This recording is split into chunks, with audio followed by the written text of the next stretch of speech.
Hello বন্ধুরা, আমি পিবসের পরিবার থেকে পলি চলে এসেছি। দেশে বিদেশে কাছে দূরে যে যেখান থেকে আমার ভিডিওটা দেখছো সবাইকে জানাই অনেক ভালোবাসা আর গুরুজনদেরকে জানাই প্রণাম।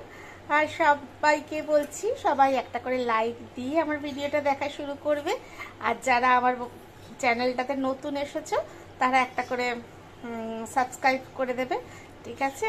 তা আজকে টাইটেল আর থাম্বনেল দেখেই বুঝতে পারছো আজকে একটা রেসিপি শেয়ার করছি। এখানে চিংড়ি মাছ নিয়ে নিয়েছি, চিংড়ি মাছে নুন হলুদ মাখিয়ে নিয়েছি, পরিষ্কার করে ধুয়ে নিয়েছি। এখানে এঁচড় দেখো সব কেটে নিয়েছি, সমস্ত এঁচড় কেটে ছাড়ানো হয়ে গেছে, রেডি। এখানে আলু কাটা আছে, এখানে আদা ছাড়িয়েছি। এবার পেঁয়াজ রসুন আর টমেটোটা কাটা বাকি আছে। তা এই এত দূর পর্যন্ত চলে এসেছি। আর এদিকে আমি কড়া চাপিয়ে দিয়েছি, আগে চিংড়ি মাছটা ভেজে নেবো, নিয়ে আস্তে আস্তে ওদিকে পেঁয়াজ আদাটা তো ছাড়িয়ে নিচ্ছি, রসুনটার পেঁয়াজটা ততক্ষণে কেটে নেবো। তা আজকে এইভাবেই শুরু করলাম ভিডিওটা। সবার কাছে অনুরোধ রইল সবাই ভিডিওটা দেখো, ঠিক আছে? আর আমি যতটা সম্ভব তোমাদের সঙ্গে রেসিপিটা শেয়ার করছি, চলো দেখতে থাকো। চিংড়ি মাছগুলো আমি দিয়ে দিলাম।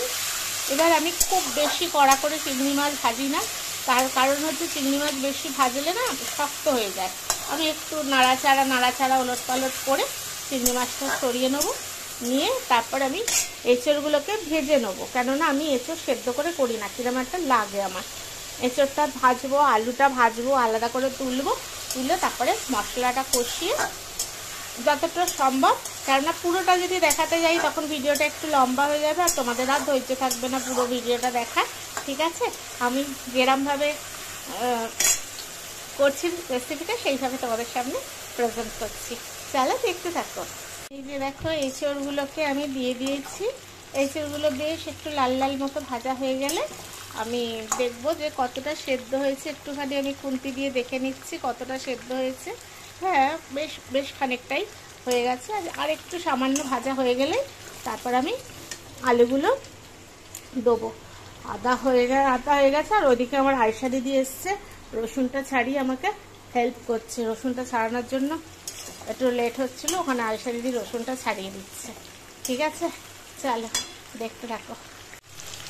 এই দেখো আমার এঁচড়গুলো পুরো ভাজা হয়ে গেছে।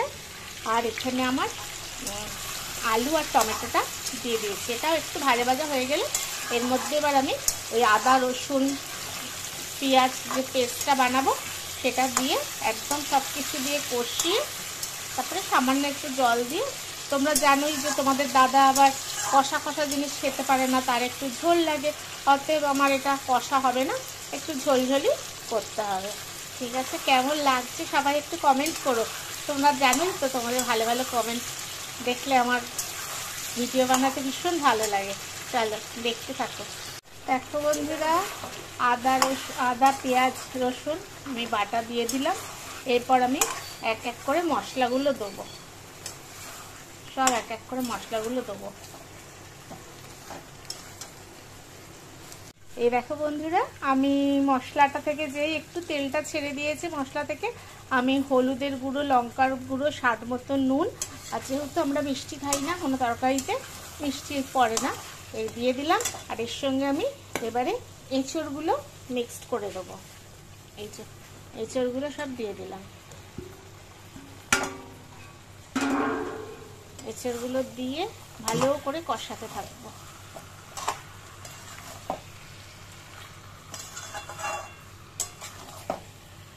খুব ভালো করে কষাবো। আর এর সাথে আমি গ্যাসের ফ্লেমটা একটু লো করে দিয়েছিলাম, এবার আমি গ্যাসের ফ্লেমটাকে একটু বাড়িয়ে দিচ্ছি, একটু বাড়িয়ে দিলাম গ্যাসের ফ্লেমটা। একটু লো না করলে মশলাগুলো ছাড়ছিল না। হয়ে গেল। এবার আমি আমার এক হাতে ক্যামেরা বলে একটু অসুবিধা হচ্ছে, স্ট্যান্ডটা নিয়ে চিংড়ি মাছগুলো দিয়ে দিলাম।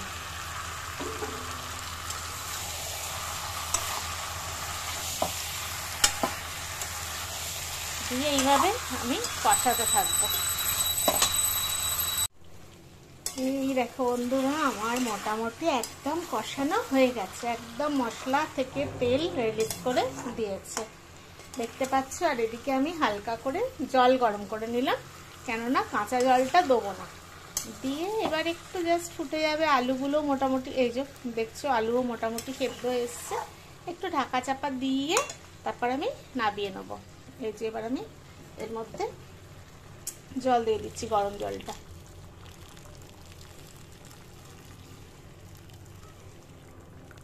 তোমাদের বলেছিলাম একদম কষা আমার ঘরে চলবে না, কারণ তোমাদের দাদা একদম কষা খেতে পারে না, একটু তার ঝোল চাই। এবার একটু ফুটে শুকিয়ে যাবে, কিছুটা আলুও টেনে নেবে, নিয়ে তারপর লাস্টে এখানে আমি শাহি গরম মশলা দেবো আর সামান্য একটু ঘি দেবো, দিয়ে নামাবো।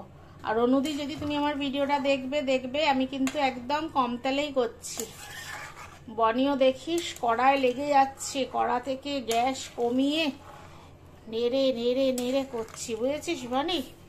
একদমই কম তেলে। তোর কাছে কম না, এটা তোর কাছে 5 দিনের তেল, জানি আমি। তা কেমন হচ্ছে তো সবাই একটু কমেন্ট করে জানিও।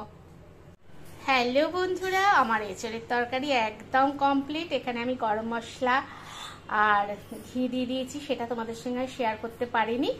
এই যে একদম কেমন হয়েছে সবাই বলো।